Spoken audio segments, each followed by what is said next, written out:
Jeff Black. Welcome to My Music right here on Power TV Australia.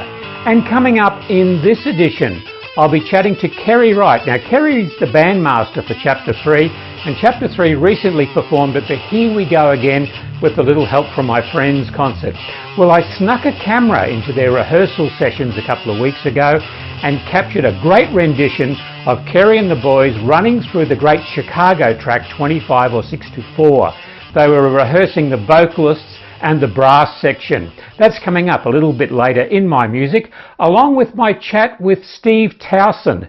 Now, Steve's the Chief Librarian and Curator of the Australian Cultural Museum in Toowoomba. Now, their mission is to preserve some rather rare Australian recordings in literature and spoken word and music. I'll speak to Steve in a little while about his role with the Australian Cultural Library and where it's going.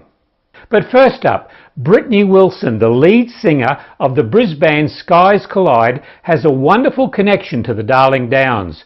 Brittany's a Toowoomba girl, born and bred on the farm at Maringandan, and these days, to further her career, spends time between Brisbane and Sydney with the band. They've recently released a new album called Skies Collide, The Dream and the Lie. It's a great album. It's been on my CD player incessantly over the last few weeks, something certainly worthwhile checking out. Now, I chatted to Brittany about her career, her inspiration for songwriting, her heroes, and what's next for Skies Collide. I guess we just love writing music, and we just wanted to have something that represented ourselves and everything that we were going through at the time. We wrote all the songs. The title of the album it actually comes from a lyric in one of the songs called Come Alive. So in that song, when I sing that line, the rest of the lyric is I'm awake from the dream, the lie. So I think the meaning behind that is just waking up and seeing and realizing what's important in your life and what isn't. So it's just kind of seeing through the rubbish, really, to find what really matters to you. So I think that's basically where we're coming from. And Brittany, you spoke about songwriting. The band is credited, so I'm guessing it was a collaborative effort. Yeah, that's right. We've got 3 full-time members at the moment. We've got Liam on guitar, and he does most of the songwriting as well. And then his brother is on bass. So it's a bit of a family collaboration as well. And you do all of the vocals?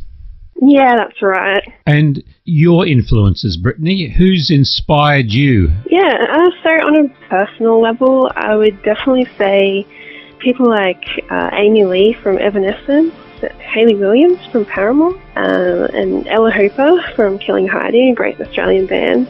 They're definitely my personal influences anyway, that I saw them in bands. I saw them up there on the stage, and I thought, that's amazing, and I'd love to be able to do something like that. And then in terms of the band, there's a couple of great Australian bands, the Getaway Plan and Hands Like Houses, where we really love those bands and definitely influenced by them. We're also influenced by a lot of American bands as well, and from the UK too. So there's a band called Sayerson and Paris, and then Architects from the UK as well. You've got a real synth sound. A lot of the tracks start with synth, and there's some pretty heavy-duty guitar work going on there too. Yeah, that's right. So the synth never really used to be a part of the sound when we first started out, but I guess we wanted to get the songs to sound to have a bit more of a modern sound, so the synth is quite a common thing to include, particularly in our genre these days, so we definitely wanted it in there, and we think it made a huge difference. We had someone actually come in and help us with it, so it was really great to do that. And the engineering is really well done too. It's a good listen. It sounds crisp. Thank you so much. Yeah, we love it. Our producer did an amazing job with the producing and the mixing, and he mastered it as well. So yeah, he did an amazing job. And Brittany, all done in Brisbane, all recorded in Brisbane. Whereabouts? What studios did you use? Oh no, actually we went to a studio called Electric Sun, which is in Blacktown in Sydney. Oh, right. So we went down there. We were there for about 6 weeks, I think. Recorded with Dave Petrovic. Mm-hmm. We just loved all the other bands that he's recorded before, and we thought he'd probably be the best fit for us in terms of helping with our songwriting a little bit, just fine-tuning things. Have you been taking the album out on the road, primarily studio, or you've been doing a little bit of live work as well? Yeah, so far we've had a couple of shows since it's been out. We did our album launch at the Zoo in Brisbane last month, I think it was. But we've got plans to try and get out there and tour probably early next year. So we're in the works. That's in the works at the moment. We're trying to organise all of that. Well, you're going to have to include Toowoomba on the schedule, because I've heard it on good authority, Brittany, that you have a very strong Toowoomba connection. Yeah, that's right. So I grew up just outside of Toowoomba in a town called Meringendam. Pretty much no one's ever heard of it. Oh, I have. Yeah, well, that's good. And I went to school in Toowoomba. And family still living in Highfields, I think, aren't they? No, they're still at Meringendam. It's at the same farm I grew up on. So the album is out. You're looking to follow it up. What are the plans for Skies Collide? Yeah, we're kind of You're still probably thinking about this album. Yeah, we're just trying to figure out, really just trying to find our feet, I guess. So we're definitely just focusing on getting as many shows and trying to get tours to play this album as much as we can. And then after that, I honestly have no idea at this stage. Our guitarist Liam is always writing, so he does a bit of recording as well. So we've got a bit of a home studio going, and he's always just writing bits and pieces here and there. But yeah, nothing's really been completed yet. It's just keeping the ideas flowing, which I think is really important. So we're not getting blocked at any point. It's good to keep it flowing, I think. Here at Power FM, we've been playing the album amongst the guys, and we all agree that Be Enough is a terrific song. We're going to play Be Enough. Any special memories of the recording of Be Enough? Oh, this one's a really interesting one, actually. When we were recording it, it was a completely different song. It was a lot faster, a lot heavier, with more guitars and stuff going on. And our producer just wasn't having a bar of it, basically. So he said, look, just strip it down, calm it down a bit, and take it away and have another look at it from a different angle. So we did that, and I wrote the verse for it, and it kind of flowed from there into what it is now. And it's something I never really would have expected to have come out of us. It did, and yeah, we're pretty proud of it. I'm always waiting for a sign, something to tell me I should trust my insides. Am I just in over my head with every decision a second guess? There is a part of me waiting to turn back. I built this place for my own, but a prison is not a home. Won't close the door before it's begun. I have to let this be enough. I'm always looking for direction.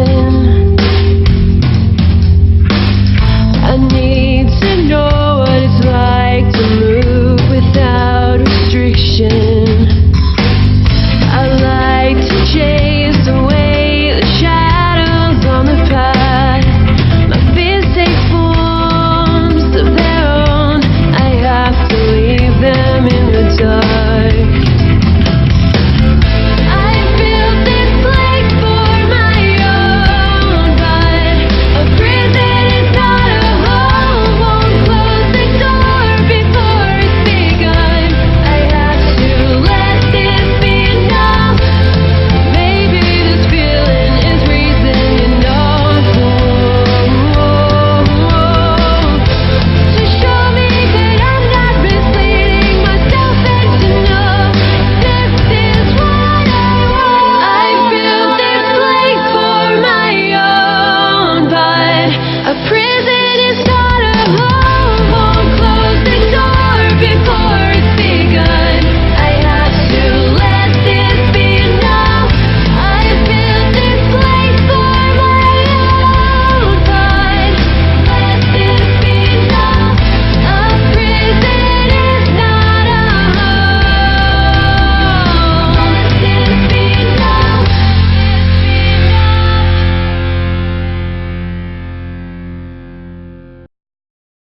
Playing indoor netball, cricket, soccer, dodgeball and volleyball is a great way to keep fit and catch up with friends, and the place to go and play any or all of these sports is Action Indoor Sports. There are competitions for juniors and adults of all levels of ability, from beginners to the most experienced. Action Indoor Sports is home to Inflatable World, an inflatable theme park for all ages, and new and coming soon, indoor softball. Go and see for yourself. Action Indoor Sports is located at 31 Spencer Street, Toowoomba. Check out the website toowoombaindoorsports.com or phone 46359999. Hi, this is Sarah and Bron staying cool at Hip Pocket Toowoomba. Lightweight cotton work shirts in a huge range of colours. Shorts, water bottles, sunscreen. Come in and see us 6 days, or we are happy to post to you. At Hip Pocket, we rock it. Too much debt? Fixed. Too much stress? Fixed. Too many hassles? Fixed. Central Liaisons has helped thousands of Australians with too much debt. You have options, so call today on 0409 344 070.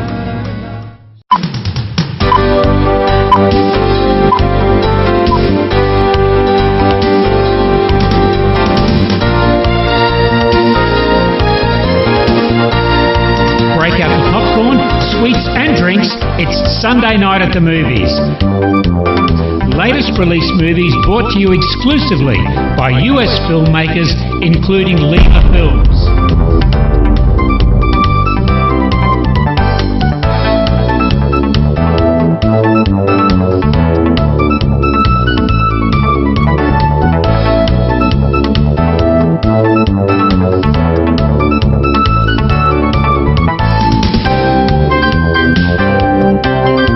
Sunday night at the movies, so join us every Sunday night at 7 p.m. right here on Power TV Australia. Steve Carson, welcome to My Music. Steve, you're the driving force behind the Australian Cultural Library here in Toowoomba. What was the inspiration for developing the library? I suppose there's many different, kind of individual catalysts for coming together of the concept. I suppose mainly just seeing how much culture that is out there that Australians create. So everything, you think music, you think all the sub-genres within music, and then you've got visual arts, you've got poetry, plays. So it's to bring all that stuff together in one place that's clearly identifiable as culture of Australia, to highlight the diversity, but also to kind of pay respects in a way to the amazing stuff that people have done to get what we have today referred to as Australian culture. And I guess that's been a real challenge for you, because a lot of this people don't see as having cultural or historical significance. They see it as something that's fairly short term. Yeah. Not kept, thrown out.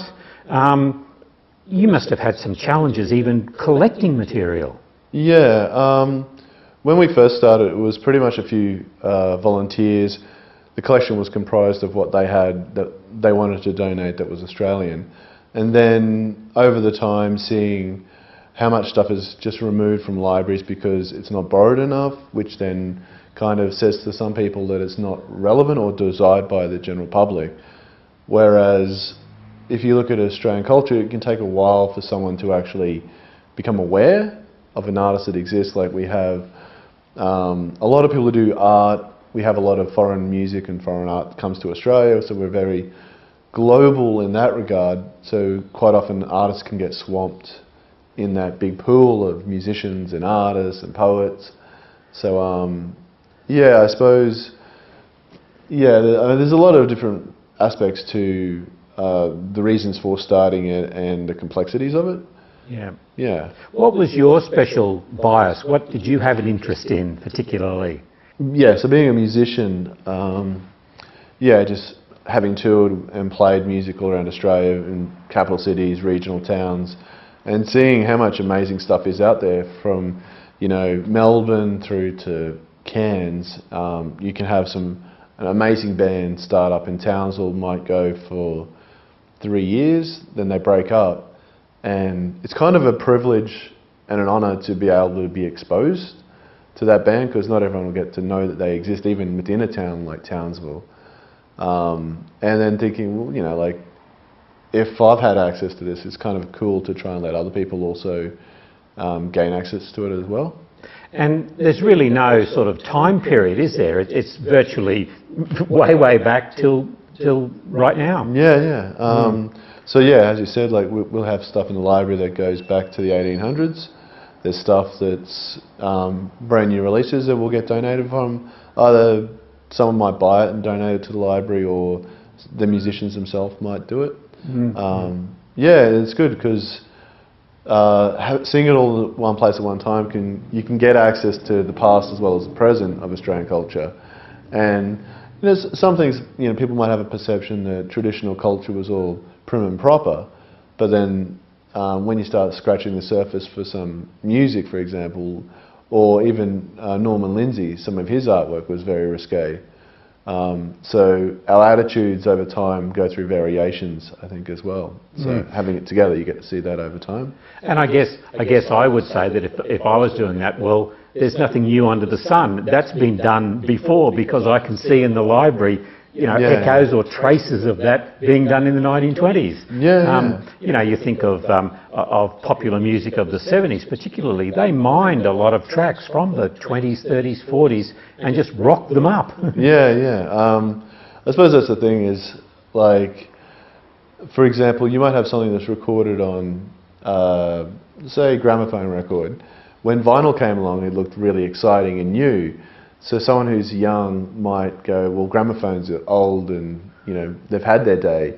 So they'll buy the new recordings on vinyl, not even being aware that the songs might have already been originally on gramophone. Nothing's changed lyrically, even musically sometimes they don't even change. And then you get this cassette culture that came in, then you get CD culture, then digital. So you get the various stages of things being sold and people thinking that the new product is somehow better than the past product. They're just different formats.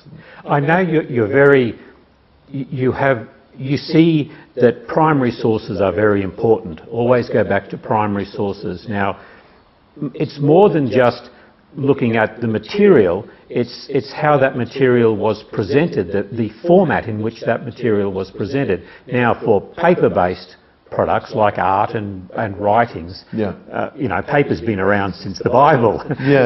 But for more technologically advanced, and I use that term fairly loosely, those formats haven't been around all that long, but there's generations of people who have no concept of those formats. And I'm thinking of things like pianola reels, wax cylinders, you know, circular cylinders, even cassette tapes to people are a strange animal. Yeah, I think it's interesting because it's easy to get confused with different formats and get confused between that and the content on the format. So, I mean, someone could be listening to, right now driving to Brisbane, they might be listening to a pub with no beer on through their iPhone being connected to their car.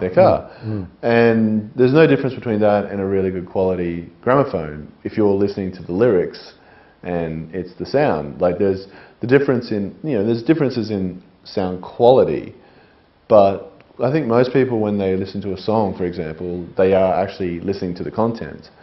And to me, whatever format that comes in is not important. It's the importance is to make sure if you do have the primary source that you can show that this primary source on gramophone is exactly the same or is different to what you are listening to on iPhone. Or on, on a digital device. Yeah, because if you don't have the original, then you know your pub with no beer might not even be that. It might be Lights on the Hill or something. Someone might just have mistagged.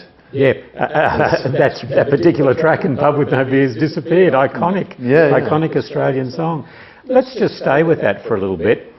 The challenge there, of course, is not so much having those formats, is actually trying to play up those formats. Yeah, and that's something that people have thought the library in some regards should be called a museum because we have wax cylinder player and gramophone player and pianola. But from my point of view, the reason we have those things is so we can actually access the original formats. So we can go, well, actually, if you look at the gramophone recording here, it's 3 minutes 20 seconds.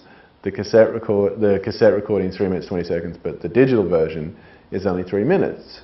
Has something been edited from the original format? That's an important point you make there. Yeah, because you know, there's always different remakes of songs, and if someone has the master copy, then they can edit things in or out of the song. There's a lot of songs that have been remade as a dance song, so a constant kick beat put in the song. But if you don't have the primary version of it, you can't actually, you can say, well, it wasn't in the original, but unless you have the evidence, yes, it can just appear as though it's your opinion rather than fact. I know that you have a special section just devoted to film, yep, and that you've acquired a number of Australian films in different formats. That must be exciting to start to at least make those films available. I know that that's a challenge in doing that, but at least they are out there again. Yeah, we have a large collection of Queensland films, which was referred to as the QPix. They're from QPix, a not-for-profit, that went insolvent, and it's believed it's possibly the largest collection of Queensland films in the world. That's what I've been told. So we managed to save that from being shredded because the organisation went insolvent and they couldn't find anyone else to take on these physical items. So we managed to get a couple extra rooms to house them. And since I think the beginning of this year, we've had a film curator. He's started digitising some of those films because some of them are on VHS, some are on Betacam, some U-matic. Even film, I guess, even reels of film. And it's a lot of people's hard work it's one of the scary things with cultural systematic destruction where someone goes, well, all this stuff hasn't been borrowed, it's not popular, or no one knows who these people are, so therefore we shouldn't bother keeping it. Even if we don't know who the musicians are, or even, you might not like it. It might be musically or video-wise, it might just be bad productions, but it's still someone's hard-earned, sweat and tears, and there is intrinsic value in that. And if it's if you found out your great uncle was in a film that you never saw, and maybe he's passed away or something, and you would like to explore his passions when he was younger or while he was around, if there's ways of keeping those memories and the passion and the hard work all around as long as we can, we should, as a society, it's a bit disrespectful to go, well, it's a little bit hard, we might need a bit more space. You have to try and work really hard to overcome those, what I see as essentially superficial obstacles, because, when you look at Australian culture and the destruction that occurred with Indigenous culture, it's a great example to go, okay, well, how are we going to rectify these situations and how are we going to move forward in a stronger manner? And if we then turn around and say, well, this book wasn't borrowed within the last 2 years, we have, in regards to Indigenous stuff, there's one book, I think there's one artist we have, an author, she's passed away, but there's at least 2 or 3 books we have of hers, and her son has never read her works. So that's kind of a nice thing to be able to keep. So when he's ready, he knows you can come into the library and access that really personal connection to something. And to somebody else, it's a thing, it's a book, but to that person, it would be, kind of that living memory of a loved one. So.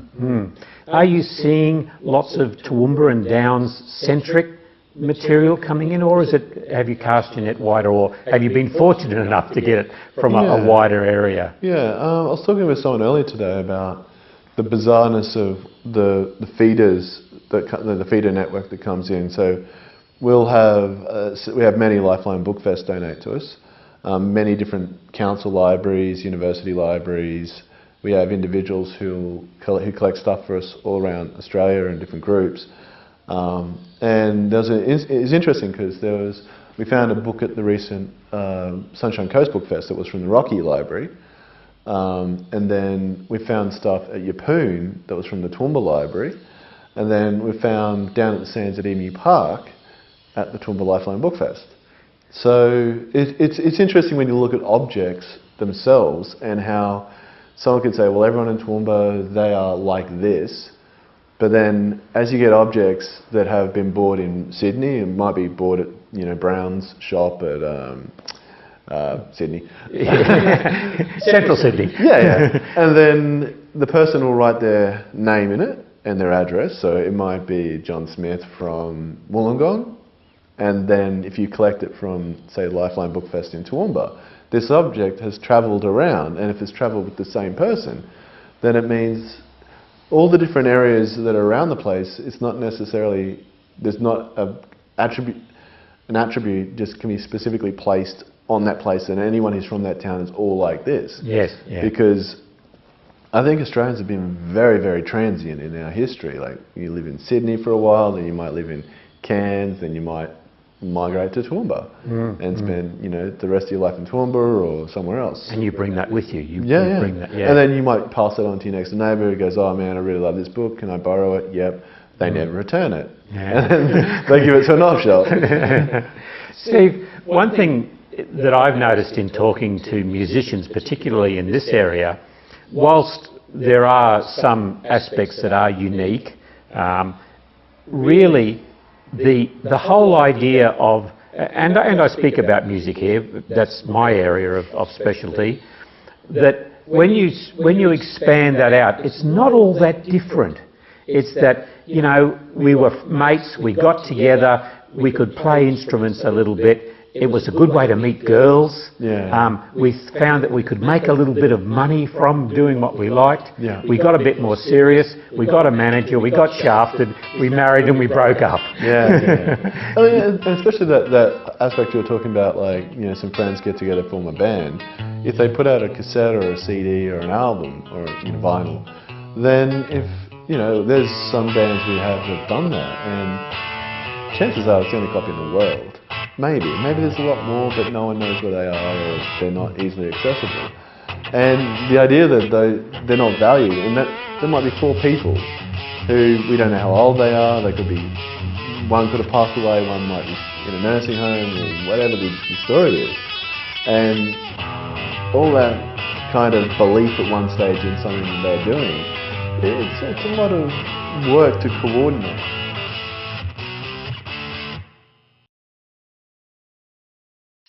Have you spent a mozza on a beautiful website that nobody visits because they can't find you? Have you tried doing Google AdWords or Facebook ads with little or no result? Do you know that over 86% of small business owners don't know how to promote their own businesses online? It looks easy, so most businesses try to do it on their own, but they stop when they don't see immediate results, or worse, they waste thousands of dollars in advertising costs. The success or failure of your digital marketing campaigns depends largely on your overall strategy. Focus Growth is a leading Australian digital marketing strategist company that can market and promote your website without it costing you a fortune in time and money. They take the time to understand your business and only recommend proven strategies for your niche. For an exclusive offer to Power TV viewers, call Noah today on 0412 771 747 and get a free online strategy audit for your business. Hi, this is Mick Jagger on Classic Vinyl. This is Debbie Harrow from Blondie. This is Jimmy Barnes here. Stevie Nicks from Fleetwood Mac. This is Reverend Willie G from ZZ Top. The best tracks from the greatest albums of our generation. That's right. From your breakfast and coffee to your drive home.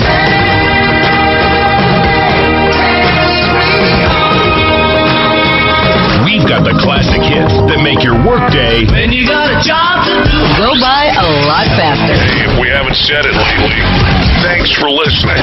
The home of classic rock. Don't touch the dial.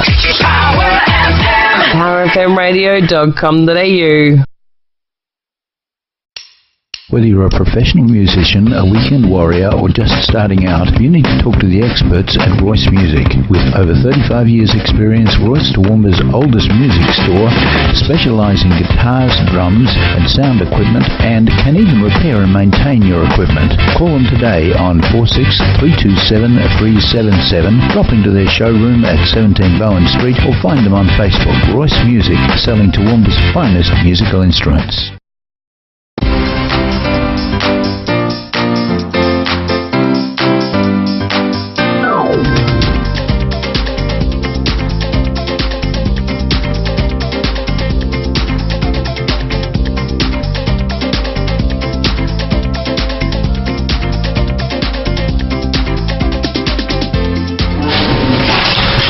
Councillors, I'll declare the meeting open. Thank you very much for your attendance. Well